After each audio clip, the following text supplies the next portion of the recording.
யெகோவா ஈரே prayer time வழியாக தேவநாமம் மகிமைப்படுவதாக. உங்களையும் இந்த சேனலுக்கு வெல்கம் பண்ணுறேன். இப்பொழுது நாம் பார்க்கவிருக்கிற வேத பகுதி எரேமியா 32:27.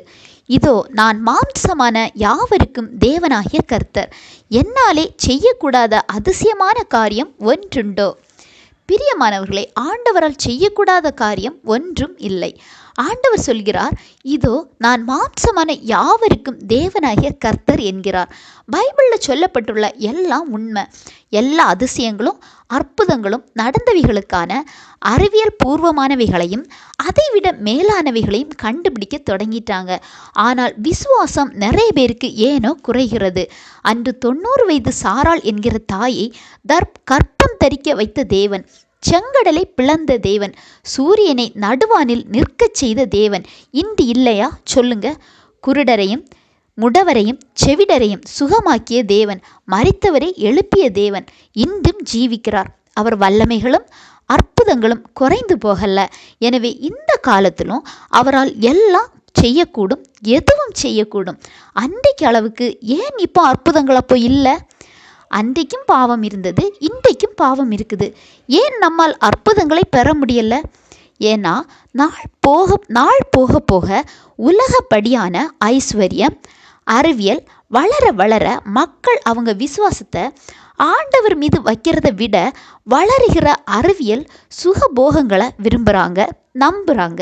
விசுவாசம் குறைகிறது. அது மட்டும் இல்லாமல் சுவிசேஷம் வீட்டுக்கு வீடு, மொபைல், டிவி, சபைகள் பெருகி அறிவிக்கப்படும் போது அதன் அருமை நமக்கு தெரியல. அதற்குள்ளேயே சில விழுதலும் நடக்குது. சர்ச்சுக்கு பைபிள் எதுக்கு, மொபைலில் ஆப் இருக்குது அப்படின்னு சொல்கிறாங்க. அதுக்கு மேலே ஒருபடி போய் சர்ச்சு ஆராதனைக்கு எதுக்காக போகணும், லைவாக டிவிலே பார்க்கலாமே என்று சொல்லுகிற காலங்கள் மாறிட்டுருக்கு. சரி என்றும் பக்தி என்றும் நினைத்து விழுந்து போகிறோம். இவை ஆண்டவரை துக்கப்படுத்துகிறது. வியாதியில் டாக்டர் கைவிட்டாதான் ஆண்டவர் என்கிற நிலை நடந்து கொண்டிருக்கிறது. விரிவாக பேசினா நிறைய பேசலாம். இப்போ ஆண்டவர் சொல்கிறது என்னன்னா, என்னாலே செய்யக்கூடாத அதிசயமான காரியம் ஒன்றுண்டோ என்று.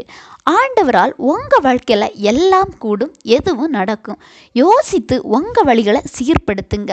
முதல் விசுவாசத்தை ஆண்டவர் மேலே வைங்க. அவரால் எல்லாமே கூடும்.